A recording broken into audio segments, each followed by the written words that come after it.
आमचे नेते आदरणीय नामदार राधाकृष्ण विखे साहेब, सुजयदादा विखे साहेब, त्याचप्रमाणे आमच्या भाजपसोबत युतीत असलेला अजितदादा राष्ट्रवादी गट यांचे नेते अविनाशजी अधिक, अनुताई अधिक यांच्या सर्वांच्या सहकार्याने नगराध्यक्षपदाचा मी फॉर्म भरला आहे।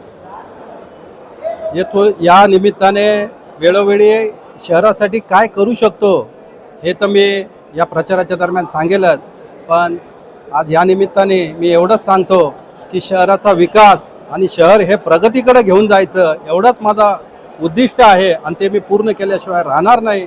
आणि या श्रीरामपूरच्या जनतेने आत्तापर्यंत जे काही समाजकारणात राजकारणात साथ दिली आहे, असेच इथून पुढे देखील मला श्रीरामपूरची जनता साथ देईल असा आत्मविश्वास आहे। जय हिंद, जय महाराष्ट्र, जय श्रीराम।